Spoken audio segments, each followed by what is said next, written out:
Bueno, como decía mi esposa, muchos saludos de los hermanos de Dios, de los pastores de allí también. Pasamos unos hermosos momentos junto a los hermanos allí.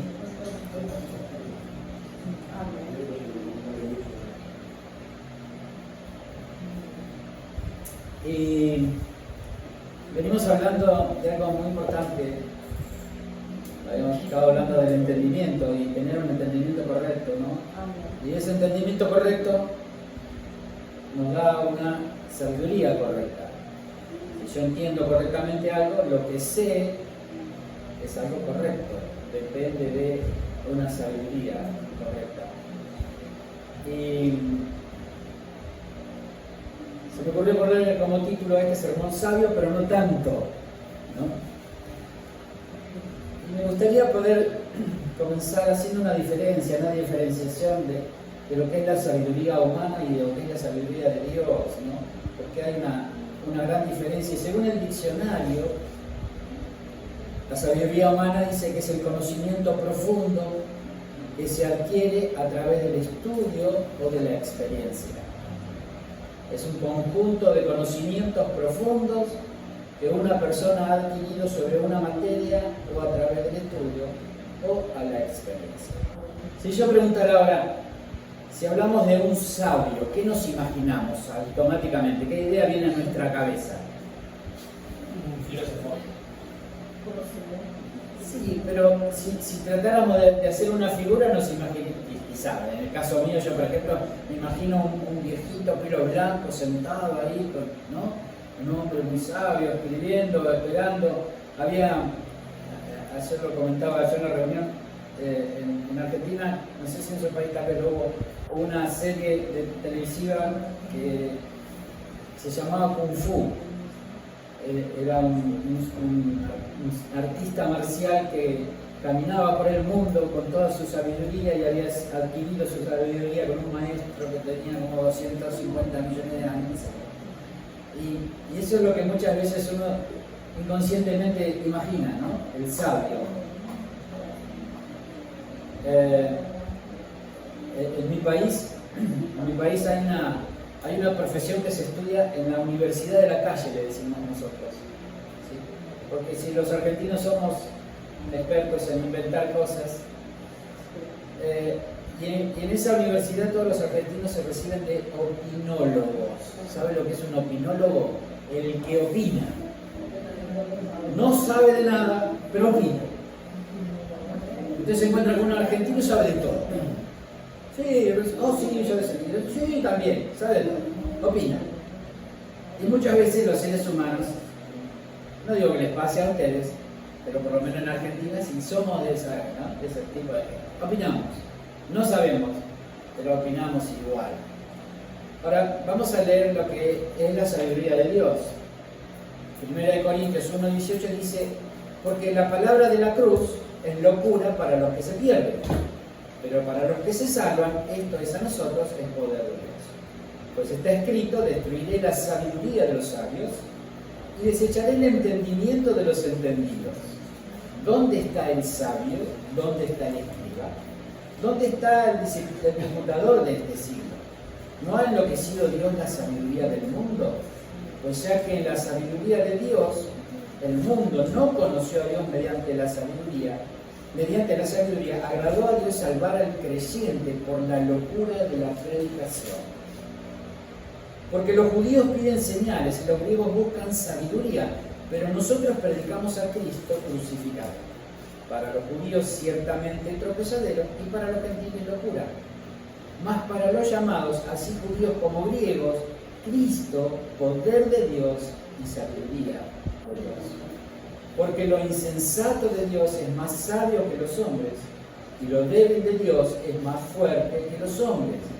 Pues mirad, hermanos, vuestra vocación, que no sois muchos sabios según la carne, ni muchos poderosos, ni muchos nobles, sino que lo necio del mundo escogió Dios para avergonzar a los sabios, y lo débil del mundo escogió Dios para avergonzar a los fuertes, y lo vil del mundo y lo menospreciado escogió Dios, y lo que no es, para deshacer lo que es, a fin de que nadie se jacte en su presencia, mas por él estáis vosotros en Cristo Jesús, el cual nos ha sido hecho por Dios sabiduría, justificación, santificación y redención, para que, como está escrito, el que se gloriese en el Señor. ¿Qué nos está hablando este pasaje? Que la sabiduría de Dios se expresó en Cristo y en la cruz de Cristo, en que la salvación vino a la humanidad por medio de la muerte de una persona, la salvación expresada por medio de la cruz, ¿sí?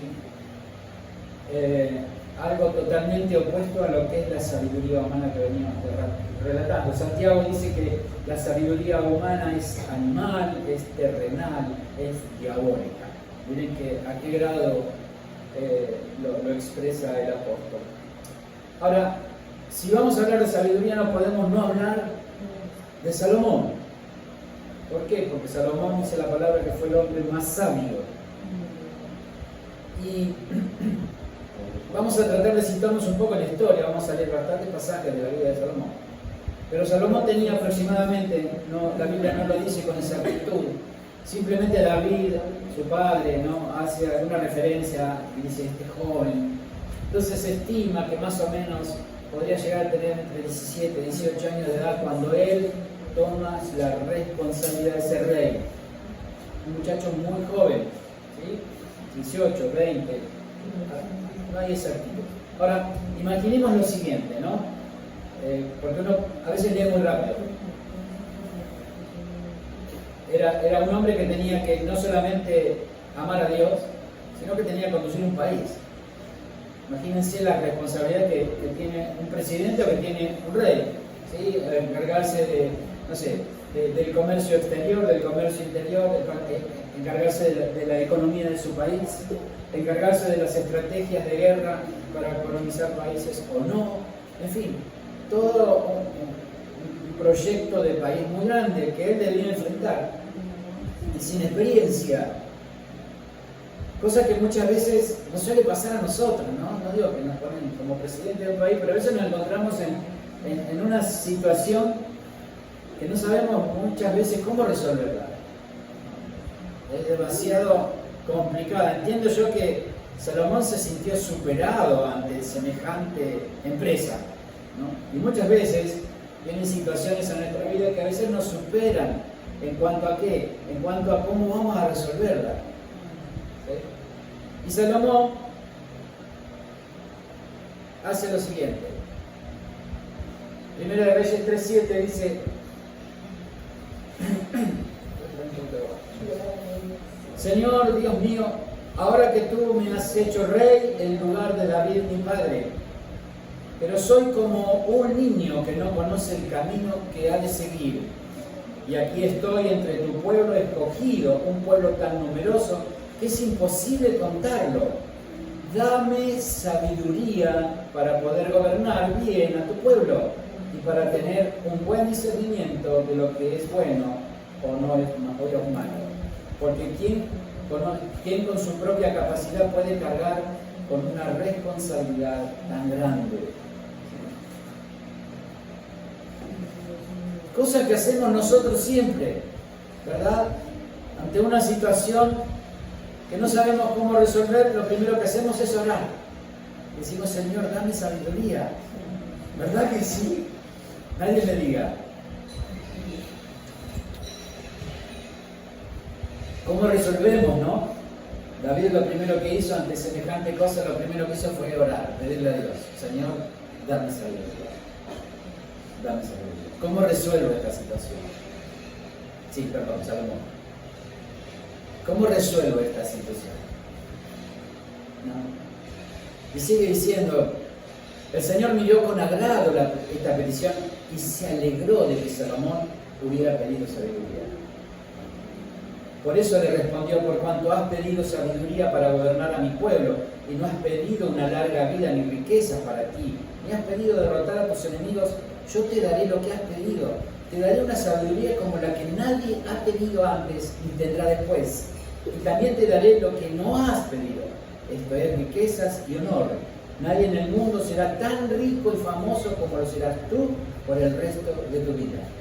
Y si te mantienes en mi voluntad y obedeces mis mandamientos, como lo hizo el padre David, entonces te permitiré vivir muchos años. Salomón hizo lo que hacemos nosotros, como decía yo, ¿no? Hizo lo que hacemos nosotros. Oró y pidió a Dios sabiduría. Fíjese, ¿no? Tremendo lo que Dios hace con Salomón. Ahora, vamos a leer algo de lo que Salomón escribió. Saben que Salomón escribió Proverbios, escribió Eclesiastés, algunos salmos. Y Proverbios 1:7 dice: el principio de la sabiduría es el temor de Jehová. Los insensatos desprecian la sabiduría y la enseñanza. ¿Sí? Qué tremendo lo que él dice. Porque vemos a un hombre, y algo habíamos estado hablando con los hombres hace unos sábados atrás, tocamos un poco el tema de Salomón y estuvimos desarrollando un poco su vida. Y quiero profundizar un poquito más ahora.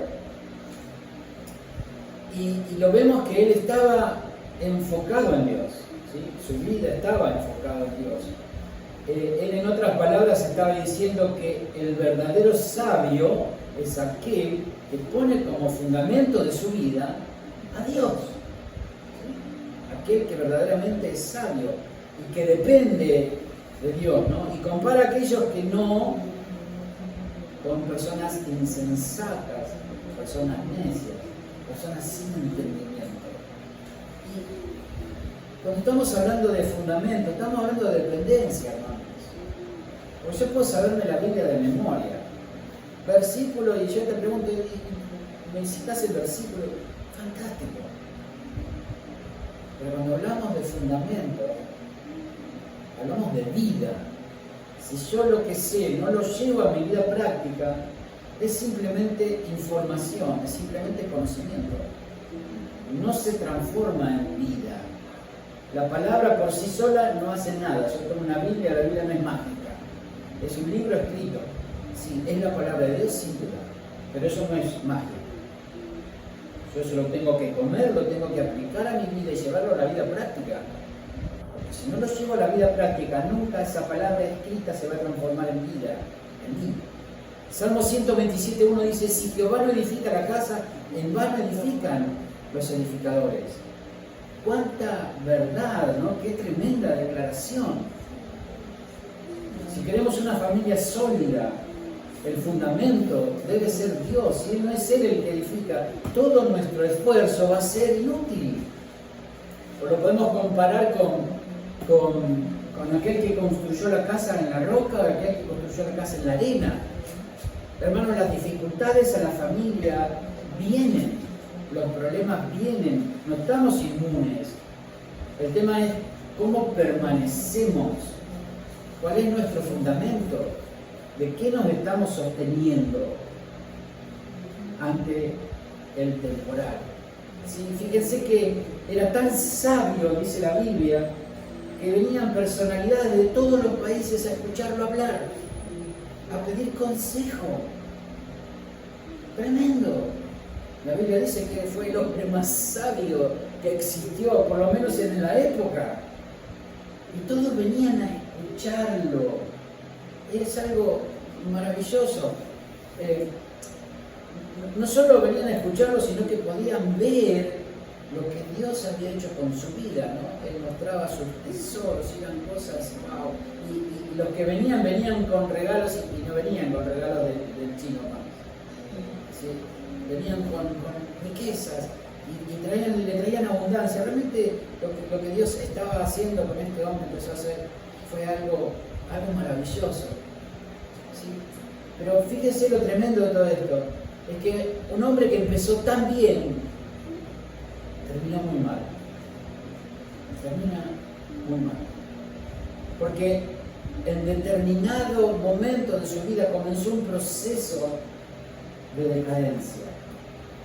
¿Por qué? Porque nuestro desliz, como dice la palabra, dice: miren bien, comandemos, no sea que nos deslicemos.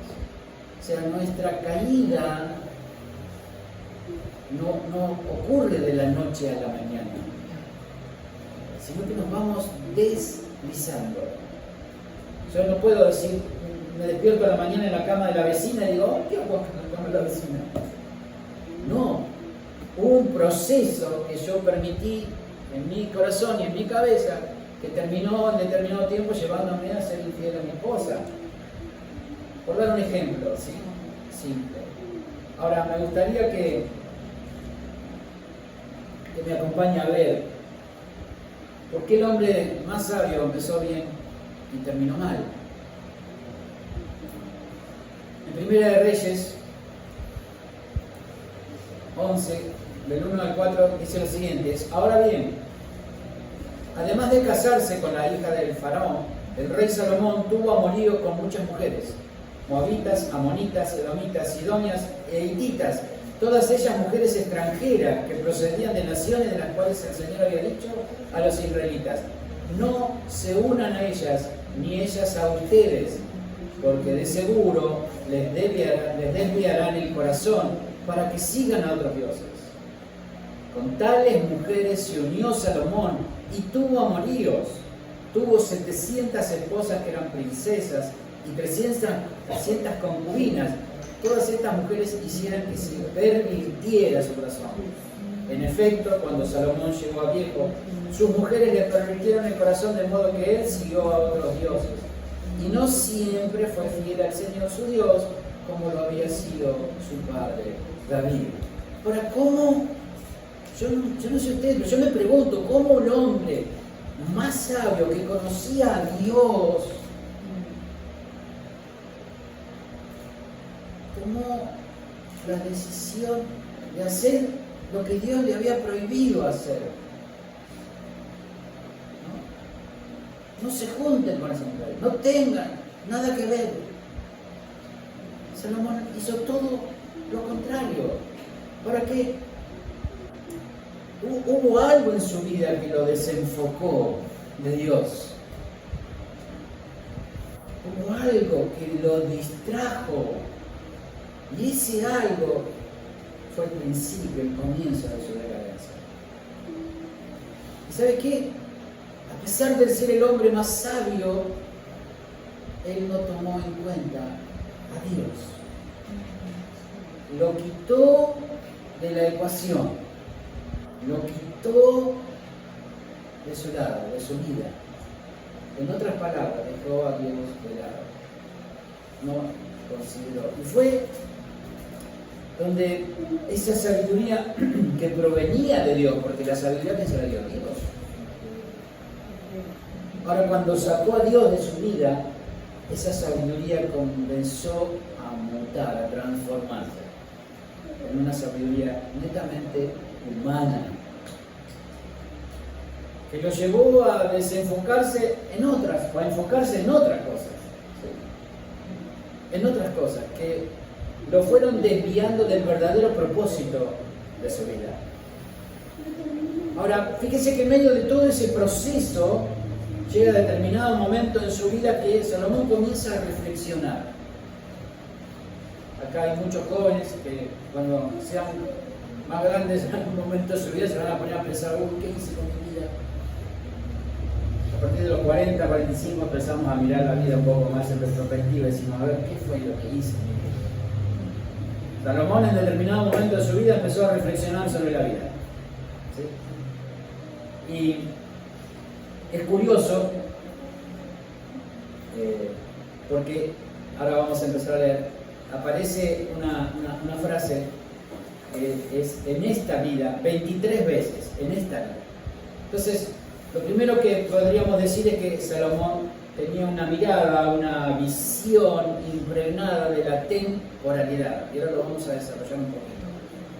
En Eclesiastés 1:3 dice lo siguiente: ¿qué provecho saca el hombre de tanto afanarse en esta vida?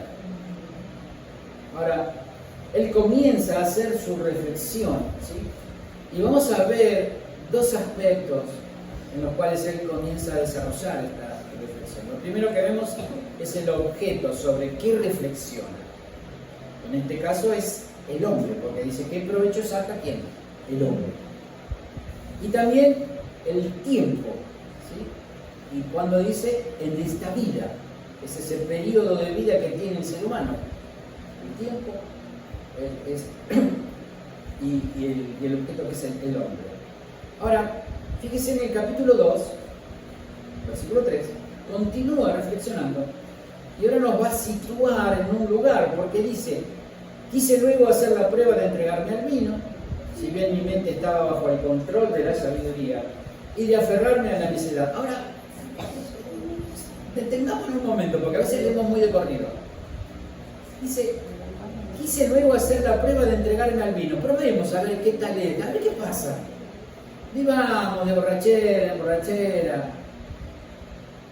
Dice: pero si bien mi mente estaba bajo el control de la sabiduría, ¿qué sabiduría lo estaba controlando? Dios nos va a llevar a probar todo.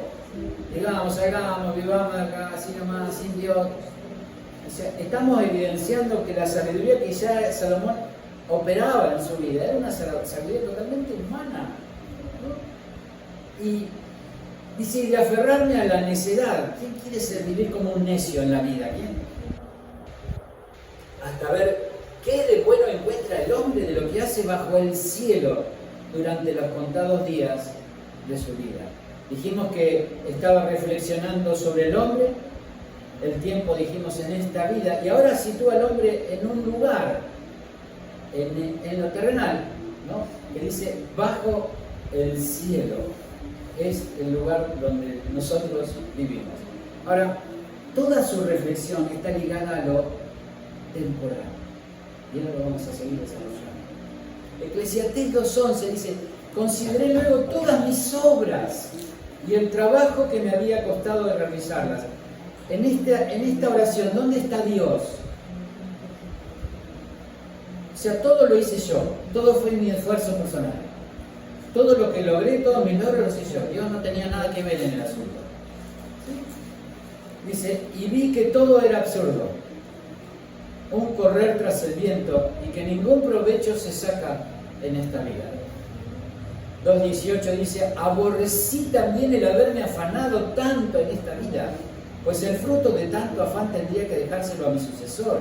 Y quién sabe si sería sabio o necio, sin embargo, se adueñaría de todo lo que con tantos afanes y sabiduría logré hacer en esta vida. Y también esto es absurdo. Volví a sentirme descorazonado, escuche las palabras que usa, de haberme afanado tanto en esta vida. 3:16 dice: he visto algo más en esta vida, maldad donde se dictan las sentencias y maldad donde se imparte la justicia. 4:1 dice: luego me fijé en tanta opresión que hay en esta vida, vi llorar a los oprimidos y no había quien los consolara. El poder estaba del lado de sus opresores y no había quien los consolara. Tenemos más de 20 referencias, hermanos, a esta vida. ¿Dónde estaba puesta la mirada de Salomón? En lo que vivía diariamente, en lo temporal, en lo pasajero. Sigue diciendo, 6:12, en realidad, ¿quién sabe qué le conviene al hombre en esta breve y absurda vida suya, por donde pasa como una sombra? ¿Quién puede decirle lo que sucederá en este mundo después de su muerte? Ahora, fíjense, Salomón totalmente desenfocado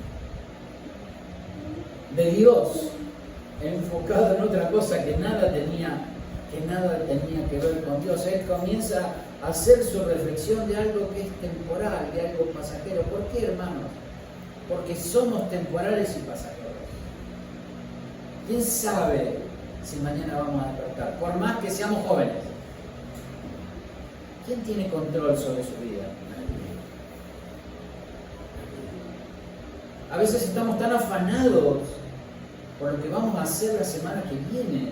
Nos preocupamos tanto por hacer para tener seguridad. Y ni siquiera somos capaces de poder controlar el hoy, el ahora. Y muchas veces ese afán nos lleva a ¿qué? A no poder disfrutar el presente. A no poder disfrutar de lo que hoy tengo. Tengo una familia, tengo hijos, tengo esposo, tengo lo que sea.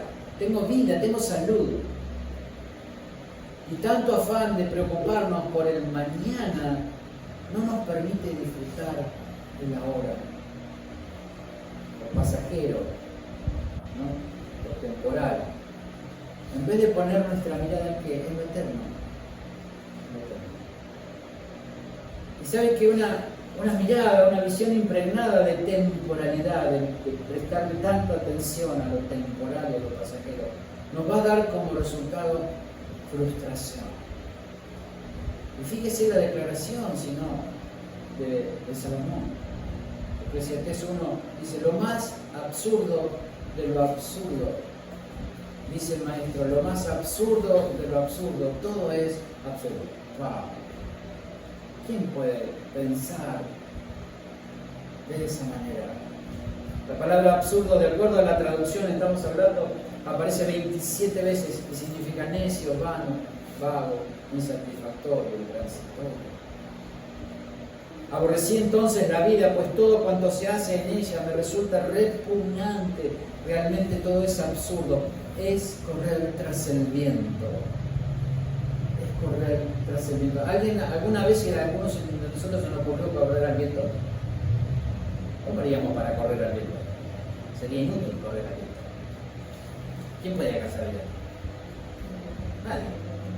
El viento que va a correr al viento a ver si lo alcanza. O sea, fíjense el grado de frustración que tenía Salomón, que él compara su vida y todo lo que él hizo en su vida con un correr tras el viento, algo inútil, algo tonto, algo insensato, algo imposible.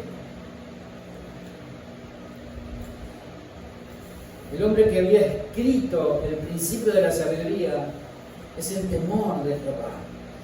Terminaba diciendo que la vida es un correr tras el viento. Un correr tras el viento. Faltaba que no sé, que iba a decir me voy a suicidar.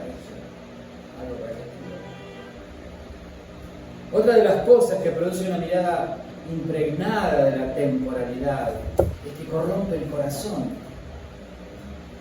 Y Salomón había escrito: sobre toda cosa guardada, guarda tu corazón, porque de él mana la vida. Fíjese, un hombre sabio realmente, y cómo desviando su mirada se va deslizando.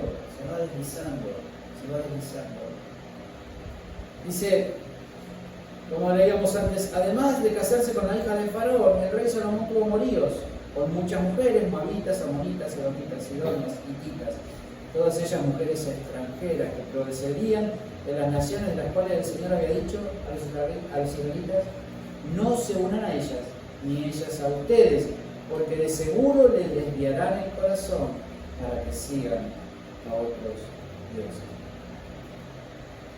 700 princesas esposas tuvo Salomón. Y si bien era una costumbre de la época, cuando un reino conquistaba otro reino, lo que hacía el rey de ese reino conquistado, les daba a su hija como esposa para asegurarse de alguna manera, ¿no?, que no fueran sometidos y asegurarse ese arreglo que hacían entre ellos. Supuestamente era hecho, todo lo que se hacía era para beneficiar al rey. ¿Sí? Pero Dios le había prohibido, hermanos, Dios le había prohibido casarse, unirse a esas mujeres. ¿Sí? Ahora fíjense que una mirada, una visión impregnada de temporalidad, ¿no?, lo llevó en el caso de Salomón a tomar decisiones erradas. Y nos puede pasar a nosotros. Cuando nuestro parámetro de vida es lo que ocurre a nuestro alrededor, es lo que está ocurriendo con la política, con la economía de mi país. A veces yo manejo mi vida por lo que puedo ver, por lo que está ocurriendo a mi alrededor, y eso me lleva a tomar decisiones. Muchas veces, por no decir la mayoría de las veces, cuando nosotros decidimos en base a lo que está pasando, terminamos tomando decisiones totalmente erradas. Porque en este caso Salomón, ¿qué hizo? Permitió que el sistema del mundo, de la época, entrara en su corazón. Y hermanos, la palabra nos dice: no améis al mundo, cuando está refiriéndose a qué, a las personas, no, al sistema que nos gobierna. Un sistema que nos hace autodependientes, independientes de Dios, siempre tratando y no estoy diciendo que no tengamos que hacer nada, que no tenemos que ser responsables, no estoy diciendo eso, no. Cada uno tiene su responsabilidad que cumplir, un trabajo, ser responsable en el trabajo, en la familia, en el estudio, pero estoy diciendo desde dónde lo hacemos. ¿Sí? Desde dónde nosotros proyectamos nuestra vida.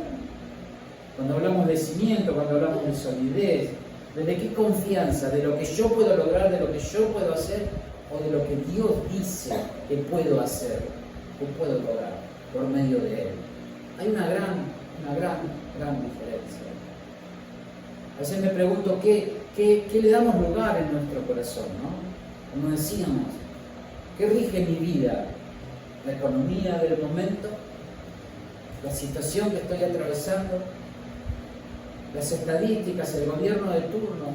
En fin, ¿en dónde nos estamos enfocando? ¿En dónde estamos poniendo nuestra mirada? Y ya para ir terminando, por último quisiera mostrar la otra cara de la moneda, como se dice en mi país. Porque vemos una posición que Salomón tomó con una mirada sobre lo temporal y lo pasajero. Pero vamos a ver a un hombre que su mirada estaba puesta en lo eterno, ¿sí? Y no en lo temporal.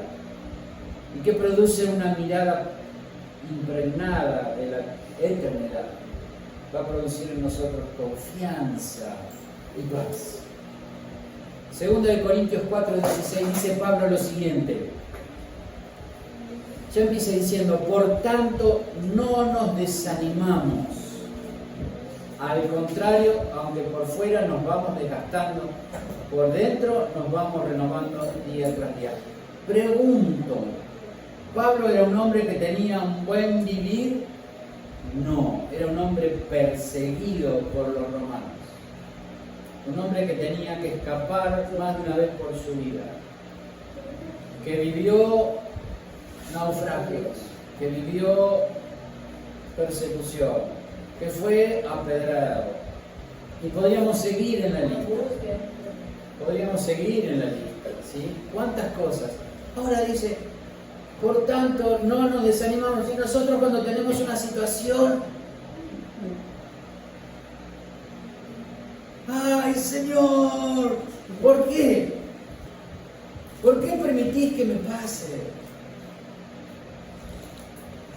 Y no podemos ver más allá de la situación. Cuando siempre decimos de que Dios trabaja en nuestra vida, por medio de la vida. Como siempre decimos, ¿cómo desarrollo yo la fe? ¿Cómo la ejercito? ¿Cómo desarrollo yo la paz? Tengo un jefe que me tiene la cabeza, me vuelve loco. ¿Qué gana de...? ¿Cómo ejercito mi paz? Si no es en medio de la presión. ¿Sí? ¿Cómo ejercito mi amor? Oh, la verdad. Tengo un compañero que a veces digo, Señor, llévatelo, te lo mando. ¿Cómo desarrollo mi amor? ¿Cómo puedo yo amar a una persona que no conozco? ¿Sí? Es un ejercicio de vida. Dice, aunque por fuera nos vamos desgastando, por dentro nos vamos renovando día tras día. Pues y este es tremendo, dice, pues los sufrimientos ligeros y efímeros que ahora padecemos. Él consideraba los sufrimientos que él estaba teniendo, estamos hablando de cárcel, persecución, hambre, y en ese tiempo no tenía en un coche que agarraba el coche y se iba y ponía el aire acondicionado para que no le dé calor. No, hermano. Imaginemos cómo se vivía en esa época, ¿no? Donde si tenía un caballo y podía salir con el caballo mejor, pero si no tenía que salir, ¿sí? Y esconderse donde pudiera. Y él dice, pero los sufrimientos ligeros y efímeros, algo simple, algo sencillo, algo efímero, algo pasajero, ¿no? Que ahora padecemos, dice, producen una gloria eterna que vale muchísimo más que todo sufrimiento. ¿Dónde miraba él? ¿Dónde ponía su mirada? ¿En el sufrimiento de la situación? No, en lo que él obtenía para su propia vida por medio de esa situación que Dios permitía en su vida. Dice, así que no nos fijamos en lo visible, sino en lo invisible, ya que lo que se ve es pasajero, mientras que lo que no se ve es eterno.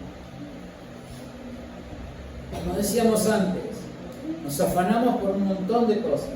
¿Está mal tener confort? No, sí está buenísimo. Dios quiere que vivamos bien, lo mejor que podamos.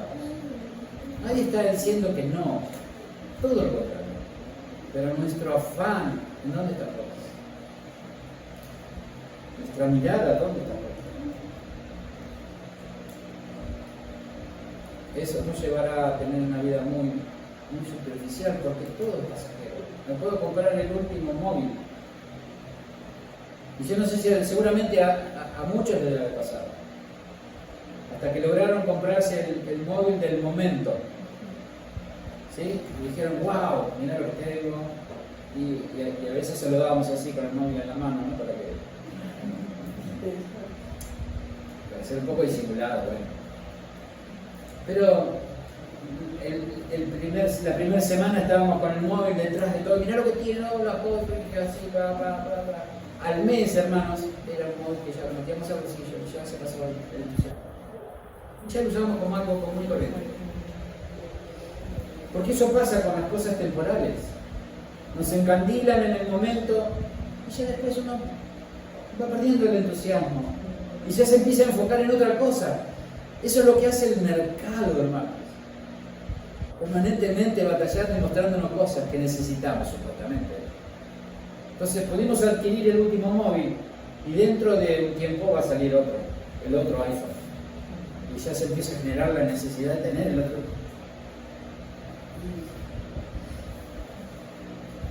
Vamos a hablar lo mismo, vamos a sacar la foto igual, nos vamos a comunicar igual. Pero se genera esa psicosis en muchos, ¿no? De poder querer tener algo. Y todo tiene una fecha de vencimiento, hermano. Todo. Aún nuestra propia vida.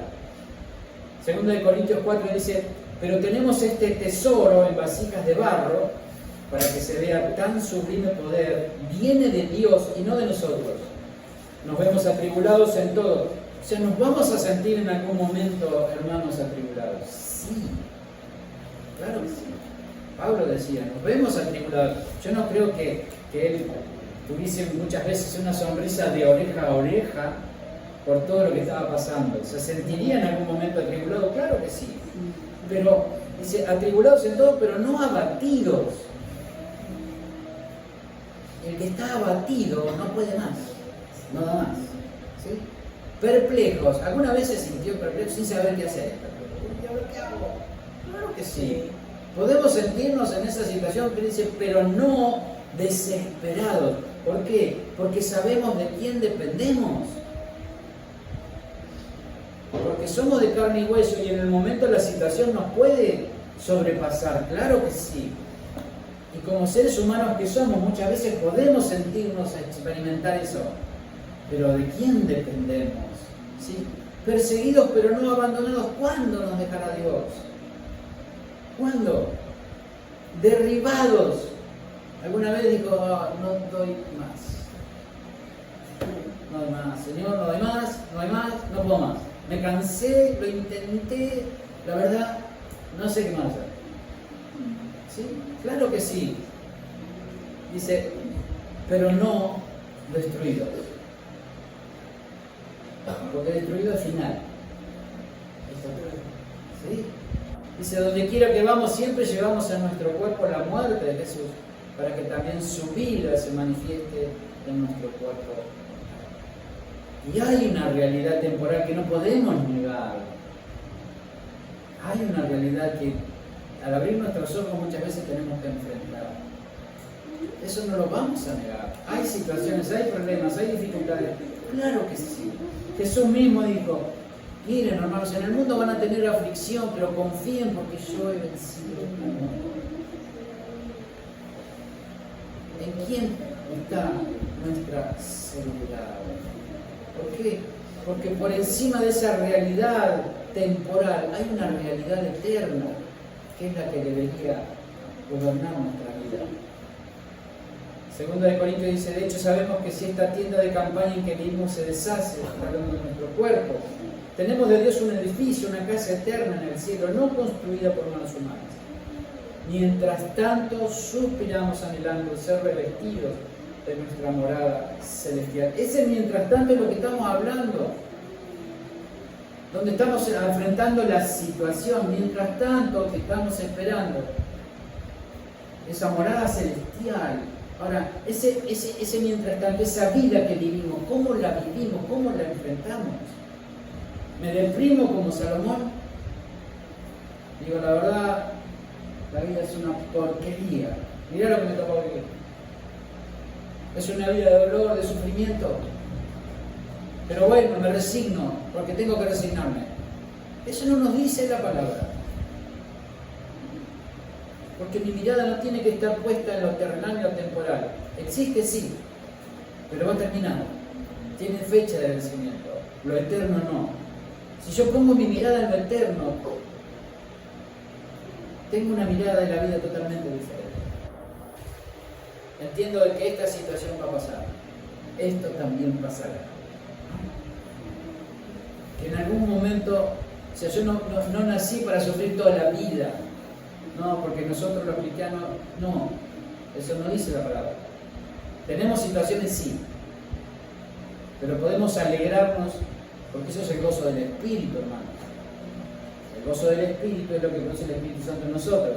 Que a pesar de la situación, nosotros podemos tener paz en nuestro corazón, podemos tener alegría en nuestro corazón. A pesar de lo que nos esté tocando pasar. ¿Sí? Como conclusión y para finalizar, quisiera hacer un pequeño repaso de lo que hablamos. Porque sería bueno, como siempre decimos, trabajar la palabra, meditar en la palabra a lo largo de la semana. ¿Sí? Y entender que una sabiduría terrenal y no celestial, como venimos hablando, nos llevará a tener una mirada impregnada de la temporalidad, que va a dar como resultado frustración en nuestra vida. Nos vamos a frustrar, hermano. Nos vamos a frustrar. Porque si nos ponemos a mirar, y no necesitamos ir muy lejos, aquí en el barco, ¿cuánta gente con muchísimo dinero hay? Pero cuando hablamos de muchísimo, hablamos de mucho, que ni siquiera podemos imaginar la cantidad que sería. Pero millones de euros. Y si fuéramos a Madrid o cualquier otro lugar donde vemos gente multimillonaria, que en 3 generaciones creo no se terminarían de gastar ese dinero. Sin embargo, siguen acumulando. Y por otro lado, vemos a tantos niños, familias, personas con tantas necesidades, tantas carencias, tanta hambre. O sea, si uno pone su mirada ahí y no encuentra respuestas, realmente se va a frustrar. Realmente se va a frustrar. Entonces, ¿en dónde ponemos nuestra mirada? La mirada impregnada de temporalidad va a corromper nuestro corazón, porque nos va a desviar del propósito, hermanos. Y terminaremos seguramente tomando decisiones equivocadas. Ahora, una sabiduría celestial producirá una mirada impregnada de eternidad. Y sin duda que el resultado, como leíamos a Pablo, va a ser esa confianza, esa seguridad, y solo Dios puede dar esa paz que podemos experimentar en medio de cualquier dificultad, en medio de cualquier tormenta, porque su vida está en nosotros. Amén. ¿Qué les parece si oramos?